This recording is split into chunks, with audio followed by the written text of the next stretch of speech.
I moved to Pattaya in 1991 at 30 years old, coming out of California with nothing but burnout, heartbreak, and a chunk of money I hadn't earned. I just received a substantial inheritance, and instead of doing the responsible thing, buying a house, investing in stocks, maybe even remarrying, I said screw it. I bought a one-way ticket to Thailand and never looked back. Now it's 2025. I'm 64 years old. I've lived in Pattaya for 34 years. And let me tell you, if you stick around, I'll give you the real story. Pattaya in the early 90s? Man, it was electric, raw, real. When you entered a bar, you got a flower garland around your neck, a cold towel on your forehead, and hit you with a smile that felt real, not some forced fake grin. The bars felt like a warm, special place, more like social clubs than anything else. Soldiers, backpackers, retirees, we all sat shoulder to shoulder with our girlfriends, and it honestly felt like the best time of our lives. And yeah, relationships happened. Real ones. Some guys married, built families. There was room for that. Me, I partied. Hard. I had cash and no breaks. I'd walk into a bar and order drinks for everyone. 20 strangers, all smiling at me like I was king of the world. I thought I was living, but what I was really doing was drowning. The scams came fast. Fake gem shops with once-in-a-lifetime deals. Rigged pool tables where you never won. Taxi drivers doubling the price halfway through the ride. Women with stories so sad you couldn't help but hand over cash. Until you realized they'd told the same story to the guy sitting next to you. And the drinking.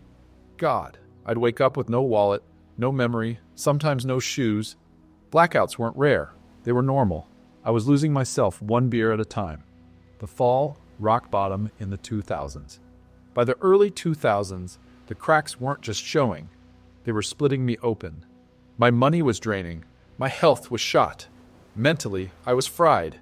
Pattaya was still buzzing, but inside I was empty.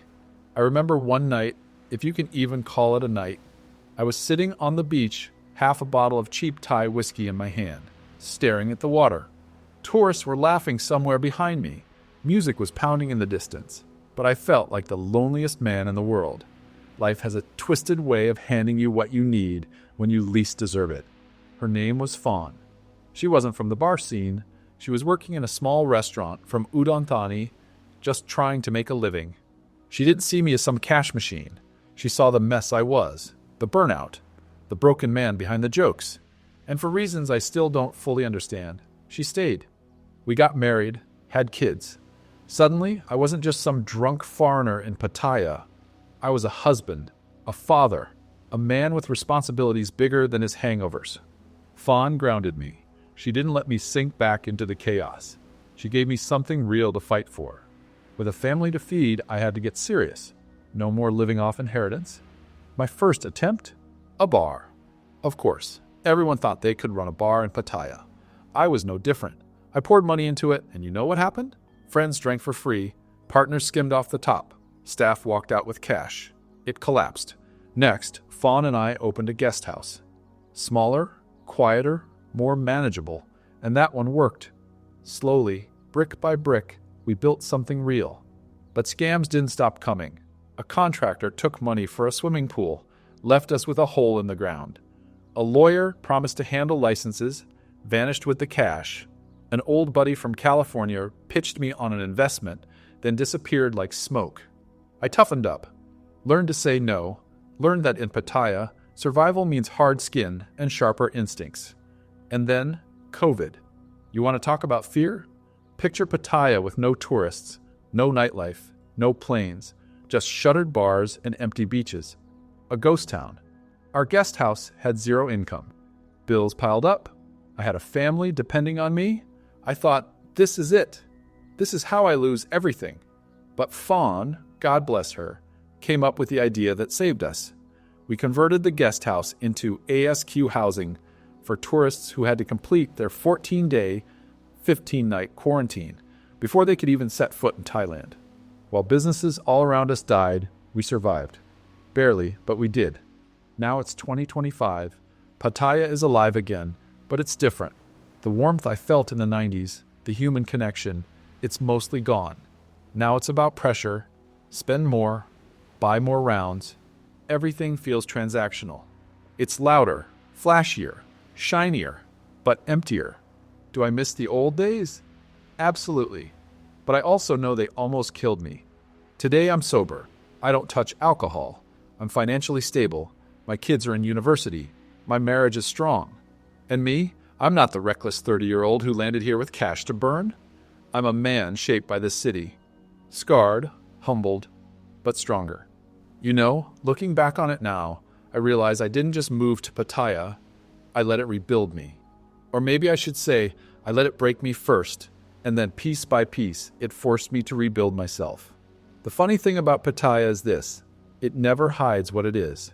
The neon, the noise, the temptation, it's all right there in your face. But what you don't realize, at least not in the beginning, is how it all tests you. Some men come here and find love, peace, maybe even a second chance. Others, they get swallowed whole. What makes Pattaya so dangerous isn't the scams, or the hustlers, or even the nightlife. It's how easy it is to believe that chaos is normal. You start thinking blackouts are just a wild night. So what's the real story of 34 years in Pattaya? It's this: Pattaya will give you everything if you let it, but it'll take everything too. It's not about the bars, the women, the scams, or the money. It's about what's inside you when you arrive. If you're lost, Pattaya won't save you. It'll magnify your problems until they consume you. But if you learn, adapt, and grow, it can be the place where you rebuild yourself. That's what it did for me. It nearly killed me, but in the end, it forced me to become someone stronger. I'm 64 now. I've outlasted a lot of guys who came here around the same time. Some went home broke, some went home in a coffin, some never went home at all. Me? I built a life here. A messy, imperfect, hard-fought life. And when I look back on the last 3 decades, I don't regret buying that one-way ticket. Because even though Pattaya nearly destroyed me, it also gave me everything worth living for. The inheritance I ran away with is long gone. The chaos nearly killed me. But the scars I carry now? They're proof I made it through. And maybe that's what Pattaya really teaches you. If you can survive it, you can survive anything. As I always say, Pattaya is what you make of it. It's not heaven, and it's not hell. It's a mirror. It reflects back whatever you bring into it. I was lucky. I found a way out of the path of self-destruction I was charging down. But I know many guys who didn't. I've seen friends who arrived here with more money than me, bigger dreams than me, end up broke, bitter, and alone. Some couldn't handle the drinking, some couldn't handle the women, and some just couldn't handle themselves. Pattaya doesn't forgive weakness. It exposes it. And the truth is, not everyone survives that exposure. I sometimes wonder why I was spared, why Fawn walked into my life when she did, why I got the chance to pull myself together when so many others never did. Maybe it was luck. Maybe it was timing. Maybe it was grace. What I do know is this: you don't conquer Pattaya. You learn to live with it, respect it, and find your balance inside it. If you come here chasing escape, the city will chew you up. If you come here ready to build, it might just give you a second life. Thanks for watching. If you enjoyed the video, don't forget to like, share, and subscribe. See you next time.